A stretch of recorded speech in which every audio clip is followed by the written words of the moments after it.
우리나라와 미국이 관세안보 협상을 최종 타결하고 그 결과물인 팩트시트를 공개했죠. 미국 정부는 한미 동맹이 새로운 장을 열었다고 평가했습니다.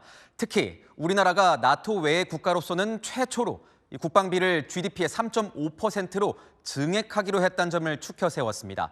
워싱턴에서 최주연 특파원이 전합니다. 미국 워싱턴 DC의 앤드류 멜론 오디토리움에서 열린 주미 한국 대사관 국경절 행사가 인파로 가득합니다.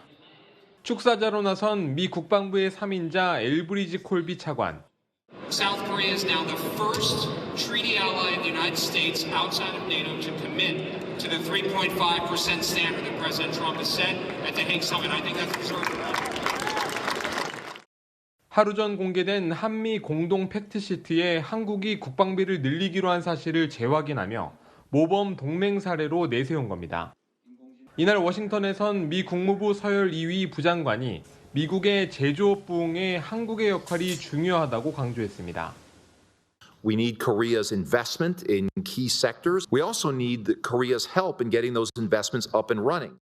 일각에서는 전시작전 통제권 전환과 우라늄 농축 등 한국의 역량이 강화될수록 한미 안보 동맹에 중대한 변화가 생길 수 있다며 동맹의 약화 가능성을 우려하는 목소리도 나옵니다.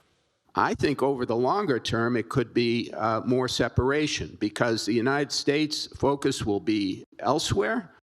핵 추진 잠수함을 건조하는 장소 등 팩트시트 속 여전히 모호하게 남은 부분을 놓고 실현 가능성을 따져봐야 한다는 지적도 나옵니다. 워싱턴에서 채널A 뉴스 최주현입니다. 우리 국회도 후속 절차에 속도를 내기 시작했습니다.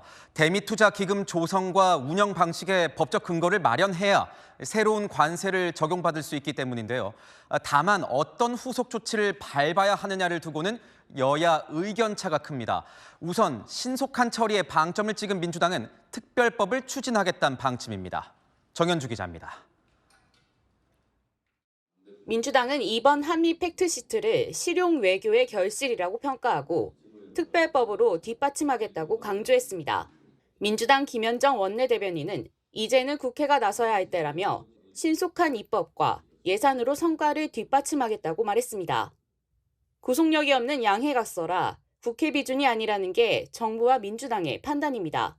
법률이나 조약에 해당하지 않는다라고 저는 생각을 하기 때문에 필요한 법률을 별도로 제정을 해서 국민의힘 주장대로 비준 절차를 밟으면 관세 인하 시점이 늦어져 애꿎은 기업만 피해를 본다고 우려했습니다. 민주당 관계자는 이미 경주 한미 정상회담을 토대로 비준 대상이 아니라는 내부 결론을 내렸다며 비준 형식은 향후 변수에 대응하기 어렵다고 말했습니다. 민주당은 이르면 다음 주 정부와 협의를 통해 의원 입법 형태로 통상 분야 합의가 담긴 대미투자 특별법을 발의할 것으로 보입니다. 특별법에는 대미투자 이행을 위한 기금 설치, 자금 조달 및 운용 방식에 대한 내용이 포함됩니다. 채널A 뉴스 정현주입니다. 반대로 야당인 국민의힘은 특별법만으로는 안 된다는 입장입니다.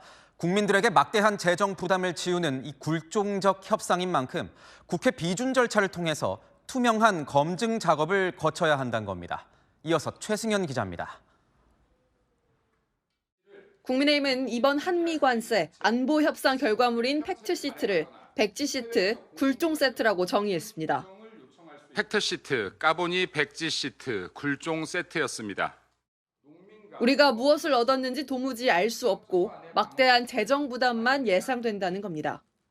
국민 1인당 1,000만 원씩 달하는 재정 부담을 고려하면 국회 비준 절차를 통해 구체적으로 소명돼야 한다고 했습니다. 이번 협상은 반드시 국회 비준 절차를 통해서 투명하게 검증되어야 합니다. 국민 동의 없이 국민 1인당 1,000만 원에 달하는 재정 부담을 떠넘기는 이재명 정부의 독주를 결코 허용해서는 안 됩니다. 국민에게 막대한 재정 부담을 지우는 조약은 국회 비준 절차를 거쳐야 한다는 헌법 60조를 근거로 들었습니다.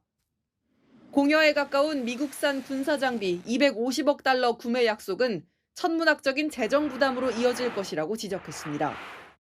미래 세대가 짊어질 빛으로 땜빵 친 굴종 세트 아닙니까? 이재명 정권은 굴비 엮듯 엮인 굴종 세트를 화려한 외교 성과로 포장하고 있습니다.